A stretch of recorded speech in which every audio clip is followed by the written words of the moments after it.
Hey guys, how you doing? It's Harry here again, and today we're talking about silver, and I'm going to tell you how to identify silver, what silver you can look out for, and if you're thinking about investing in a bit of silver, maybe for the future, or just as a little bit of an investment, I'll talk about that as well. So we're going to start off with different types of silver. We're going to start with bullion coins and bars, and these are the ones you can buy from like the Royal Mint and stuff like that.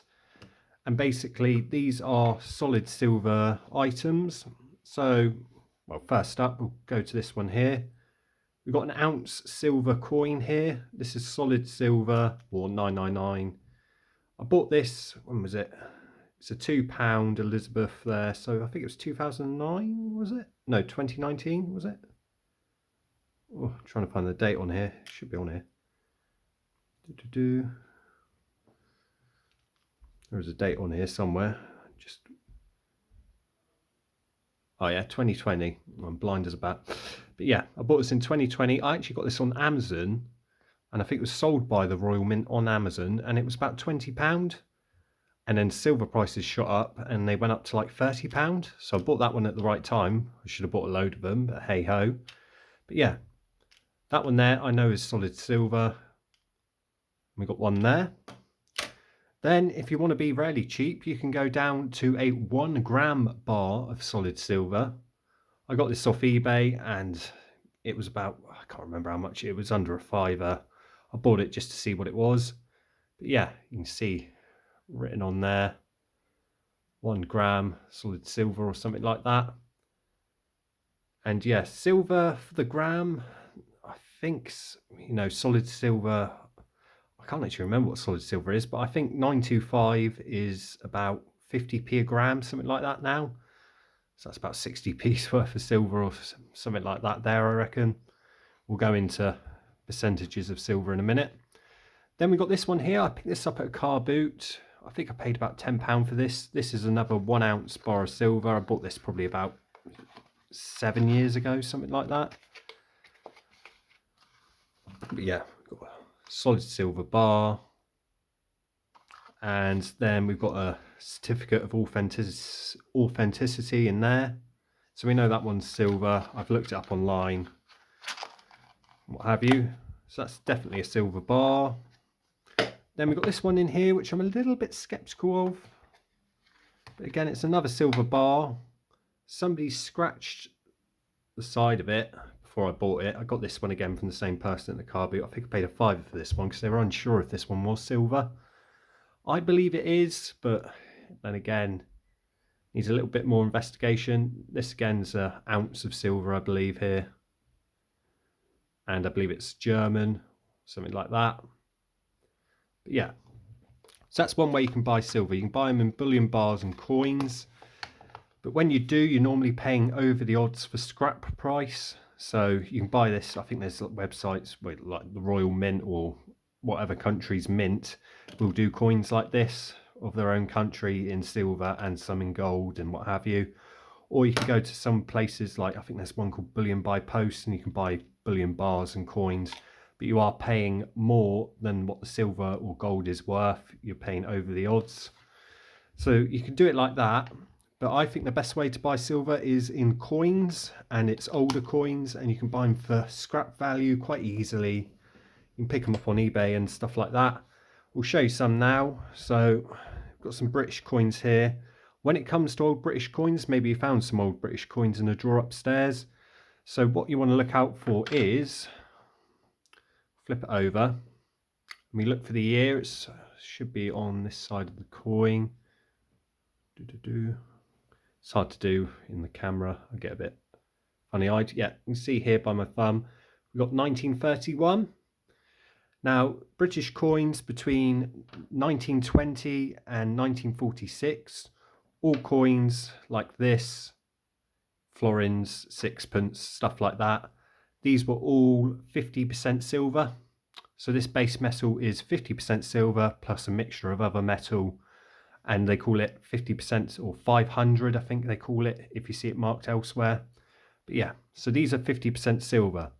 Now, older British coins before like 1920, they are 925 silver. So 925 is 92.5% silver and then 7.5% other metals. And that's the main silver you'll see. And it's also known 925 as sterling silver. And we'll talk about that in a bit more. But yeah, just some coins here. With your American coins, I think it's like the Morgan dollar, Liberty dollar. That's the one main people collect for scrap silver. I think you can get quarters and dimes as well, but I'm not completely clued in on that. I do have one here to hand though. I think it's a Kennedy half dollar, and I believe that's 40% silver. I think that's 1964, that one. But yeah, I'm not totally clued in on the American coins. I do pick up Morgan dollars and Liberty dollars every now and then, but there are so many fakes out there. It's one of them. It's a little bit iffy, but they're a lot more collectible than just old florins, which is what these are. And yeah, you can pick these up fairly cheap.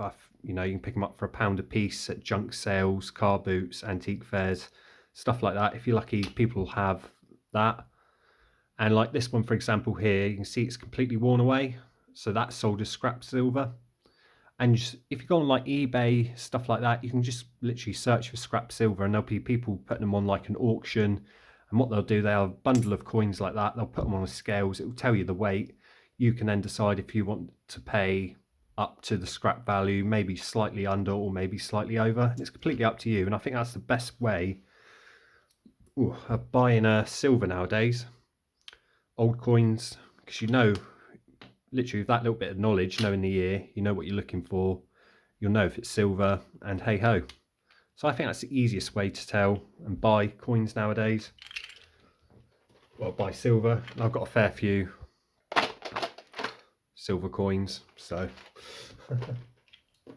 that's how I like to buy it anyway. That's the easiest way I see of buying it. Bit of a cough there. Now we're going to go on to some more antique silver. So silver antiques, nice little bundle here. We'll start off with this slot here. So I think this one's the easiest one to see the hallmarks. Now hallmarks are the best way of identifying old silver. So on here, I've got to try and get the camera to focus now. Or could I use my little magnifying glass? Let's have a look.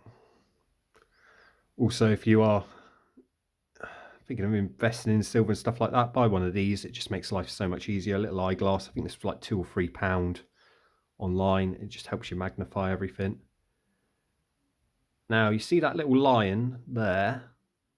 That is the old British mark for sterling silver. And if you see that on there, you see a crown next to it. I believe the crown is London, and I believe it is. I may be wrong on that. But yeah, so normally, like, you can see an anchor for Birmingham, stuff like that. And that's where, the silver came from. Then you've got sterling silver, that's the purity. And then you've got a letter, I think that's a B there.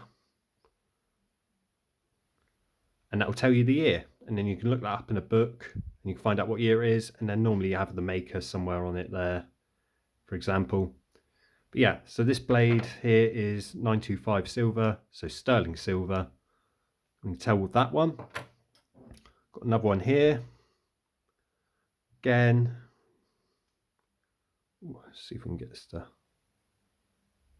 See, you've got a line there, sterling silver, and all the other marks. It's got that like that. Now, when it does come to older silver, you will see an item, and it will be slightly more yellow than others. Silver goes a bit blackish when it gets a bit old if it's not polished up. But yeah, you'll see an item like this, and you'll turn it over, and you can quite clearly see an EPNS on there. Now, EPNS stands for electroplated nickel silver, and electroplated silver is rarely not worth anything, to be honest. It's basically, this spoon's a nickel like alloy or composite or something like that, and then they plate it in silver plate, and basically you can, if you over polish silver plate, you'll go down to the yellow and you would have rubbed away all the silver on there. So silver plate is really not worth buying unless it's a nice looking antique. It's not worth buying. This is just an old teaspoon that I still use to make my tea with. But yeah, I thought I'd use that as a little teaching, learning thing there. So EPNS I'd stay away with from personally, unless it's a nice looking item like, you know, a little model animal or something antique, something nice that you like and think would do well. But yeah, for the silver quantity, it's really not worth anything silver plate. So that's silver plate. This here is quite interesting. So it looks gold. I thought it was silver plate and the plate had rubbed off, but it's actually not. This is silver with gold gilt. So it's like the electroplated silver, but instead it's silver underneath and then it's plated gold on top, which is quite interesting. We go to here, we got the hallmarks again. See if we can find the lion. There he is. Yeah, so sterling silver and then gold on top. Again, it's only worth its silver value or as a value as an antique. Another good thing to do. Seconds.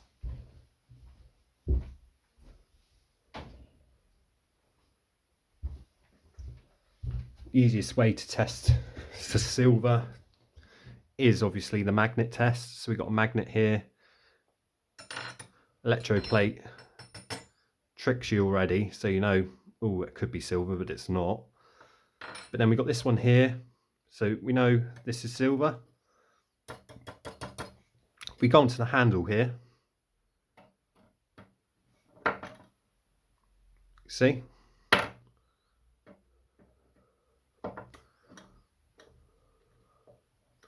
So yeah, the handle, it's got something in there to weight it, which is not silver. So basically when it comes to scrapping it, they'd look at that and they'd only give you the scrap price of that if you were looking to sell it. This one though, it's more of an antique-y, I get more money selling this as an antique than I would for scrap silver.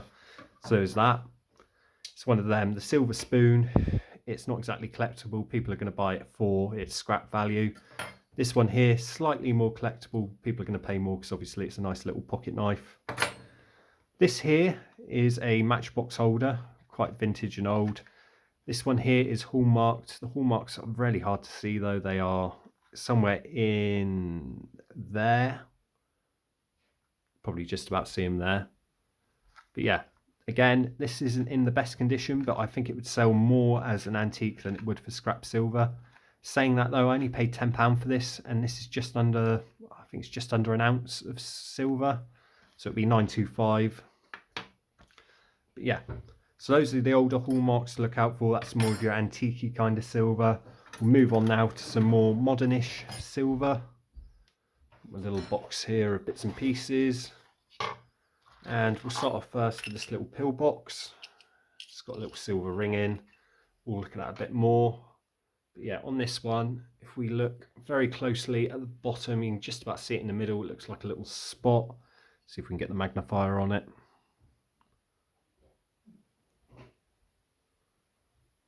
Ooh, it's hard to see. See if we can got something a bit better. Basically, it says 925 on that, and that tells us it's 925 silver. Got a ring here.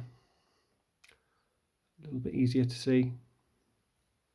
A little bit. You can see just in there. But we've got 925 written on that. I think the pocket watch will probably be the best one. I really like this little pocket watch I bought. I think I only paid like £2 or £4 for it, because it was in that knackered old case, and then I took it out and it was actually in a silver case underneath that. Let's open this up, take out the old bit of paperwork, and yeah, we can see it's quite an easy one to see on. So I believe it's up here somewhere. We got 925 written.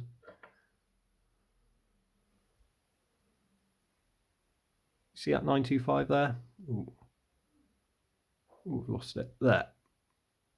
So we've got 925 there, so that tells me that's sterling silver. Case anyway. I don't know what the mechanism is underneath. I'd have to look at that if I wanted to know that. But yeah, that's another way of buying silver. I mean, that for £2 or £4, that will sell more as an antique, or if somebody wants to buy it for parts or something like that, that will sell more for that. Then we've got like this little brooch here. I think I paid £3 or £4 for, and on the back on here. We've got some hallmarks there, and I believe we've got a 925 written on there, which is quite interesting. But yeah, that's the other way to look for it. And you also see 800, 500 on, you know, other silver items, and that just tells you the silver quantity. The lower the number, obviously, the less silver is in the item. But yeah, anyway, that's a bit of an education on silver. If I was starting out buying some silver as a little bit of an investment, I would go to coins. I'd go for, you know, pre-1920 British coins if you're in England, because obviously they're more available than other coins. And then maybe onto your more scrap silver, little items like this that you'll find at junk shops, car boot sales, so on. And you can build up your silver scrap like that. You can buy, obviously, your bullion, but you're paying more of a premium on stuff like that, I think. But yeah. So yeah, those are a few little silver items. You obviously can buy antique silver as well if you wanted. But yeah, anyway, those are a few little silver items. I thought I'd just do a quick little video on that. I say quick little video, it's about 15 minutes now. But yeah, just a little bit of a indication on silver, a little bit of education to people who might not have known.